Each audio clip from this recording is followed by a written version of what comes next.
Bonne fête de l'Ascension à toute la communauté chrétienne.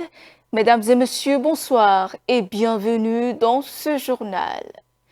Dans les titres de l'actualité, après sa crucifixion et sa résurrection, Jésus-Christ est monté au ciel pour rejoindre son Père, un événement que célèbrent les chrétiens du monde entier. Ce jeudi est ainsi marqué par la fête de l'Ascension.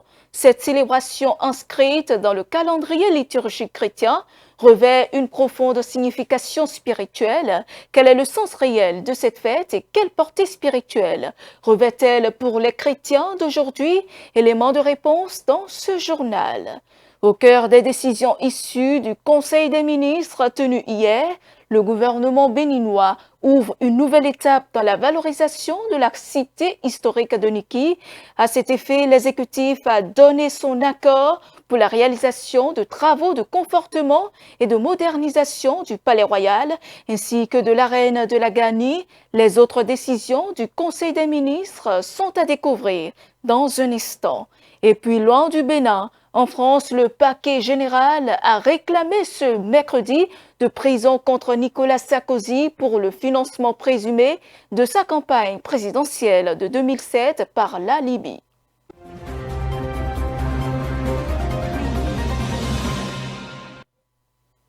40 jours après Pâques, les chrétiens célèbrent ce jeudi la fête de l'Ascension, marquant la montée de Jésus-Christ au ciel pour rejoindre son Père selon les Saintes Écritures. Moment fort du calendrier liturgique, cette célébration symbolise l'achèvement de la mission terrestre du Christ et ouvre pour les fidèles un temps d'espérance et de foi renouvelée. Mais quel est véritablement le sens de cette fête et quelle portée spirituelle revêt-elle pour les fidèles aujourd'hui? Élément de réponse dans ce reportage de Romaric Dossa et Bernardin Bonumbo. Fête de l'Ascension, le Christ entre dans la gloire de Dieu le Père. Une des principales fêtes chrétiennes, elle s'inscrit dans le prolongement de Pâques et annonce la Pentecôte 10 jours plus tard. Quand on dit Ascension à Tiendere, ça veut dire simplement monter. Monter, le Christ est monté au ciel, il a fini son pèlerinage sur la terre. Lui qui était Dieu, né de Dieu, auprès de Dieu, il a pris chair de notre chair pour nous racheter du péché et de la mort. Et une fois que sa mission terrestre est accomplie et qu'il a assumé toutes nos responsabilités en notre lieu et place et nous a rendus victorieux de la mort et du péché, maintenant il retourne vers son Père. Et ce qui est intéressant cette fois-ci, c'est qu'il est né de Marie et il retourne vers son Père avec le corps humain, comme si notre corps déjà, une partie de nous-mêmes nous précède dans le royaume. Donc ce que nous célébrons, c'est l'entrée vers le Père du Fils unique du Père qui fait de nous des héritiers et son Père devient le nôtre. Sa destination ultime devient aussi la nôtre. Et donc, nous sommes désormais citoyens des cieux. Lorsque le Seigneur voulait partir au ciel, il va beaucoup prier pour l'unité. Et il dit, moi et le Père, nous sommes un.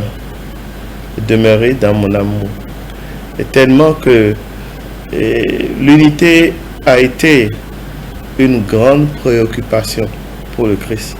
D'ailleurs, lui-même, sa mission a été de nous unir à nouveau avec son Père, que nous puissions retrouver la communion avec son Père, parce que le péché est opéré par le diable, diabolos, qui veut dire diviser. Et le Christ est venu pour réconcilier les enfants de Dieu dispersés par le péché. Et donc, le message captivant, mobilisateur, détonateur de grâce pour nous, c'est que nous puissions être préoccupés par l'unité. Et qui dit l'unité, dit amour, paix, solidarité, justice. Alors que tous les enfants du Bénin se sentent unis dans leur patrie, unis les uns et les autres, unis pour construire et développer ce petit, beau et grand pays, quelle que soit sa petitesse, que le Bénin puisse être un pays de tous et que personne ne soit exclu du bonheur les uns pour les autres, les uns avec les autres. La communauté chrétienne est donc invitée à méditer sur le mystère de l'Ascension, mystère de la foi chrétienne, fondé sur les Saintes Écritures, pour lui donner toute sa place. Le Seigneur monte au ciel au milieu des chants de joie. Il nous prépare une place auprès de lui. Alléluia.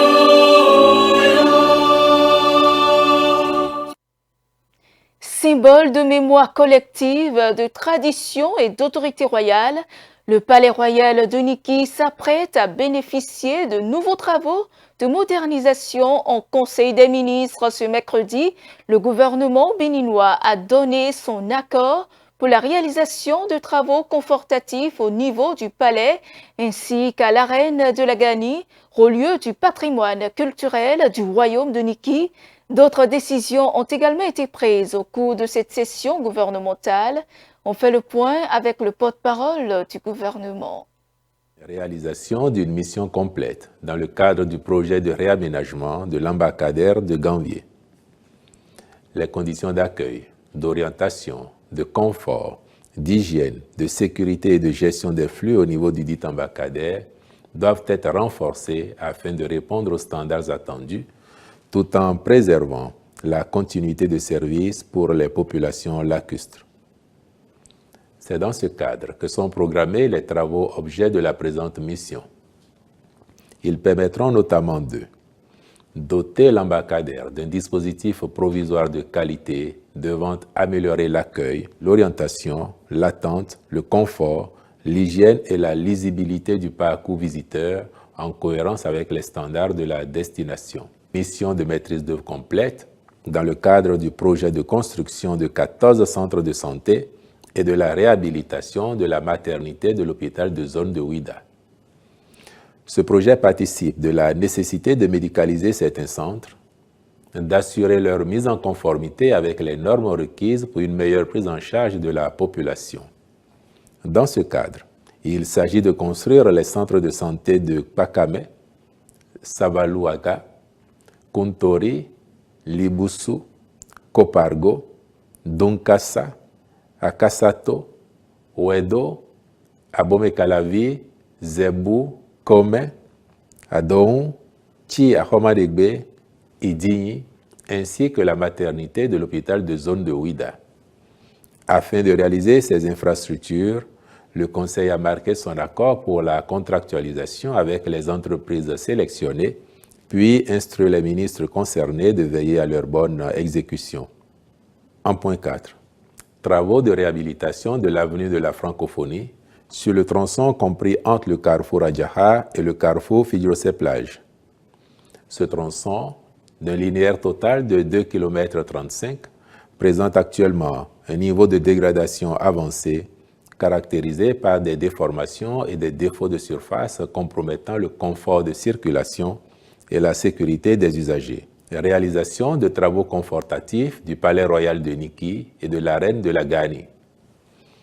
Les dits travaux concernent notamment des reconfigurations, le réaménagement et la réaffectation de certaines pièces et d'espaces de vie, de même que la réalisation de nouvelles constructions pour servir, entre autres, de logements aux équipes d'entretien et de maintenance, une écurie et des magasins de rangement. Les ministres en charge du dossier veilleront à leur bonne exécution. En point 6.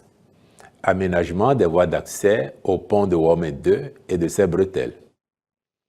Dans le but de permettre l'exploitation optimale de ce pont, dont la réception provisoire a eu lieu en 2023, et d'assurer une meilleure connectivité avec les voies existantes, mesures de soutien de l'État aux producteurs pour les prix de cession des engrais au titre de la campagne agricole 2026-2027.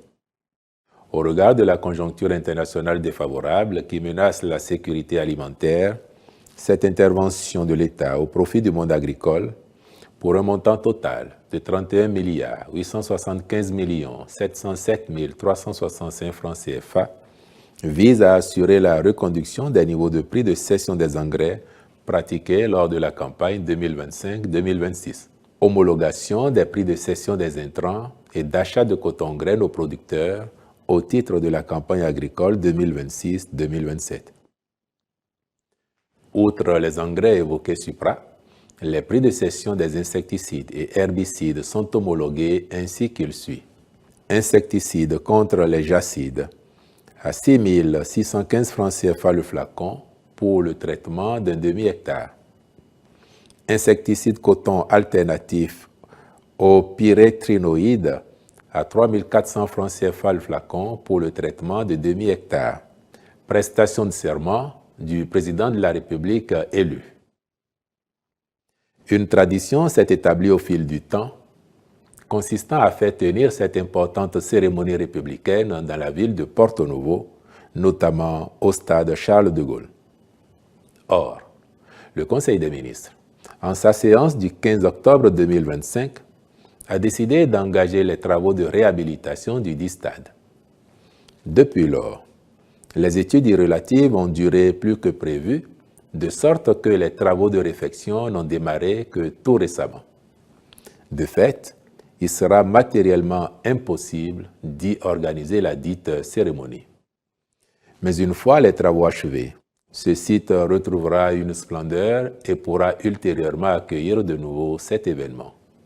C'est pourquoi, en raison de cette contrainte, il est retenu que la prestation de serment du président de la République élu, prévue pour le 24 mai 2026, se tiendra à Cotonou, précisément au Palais des Congrès.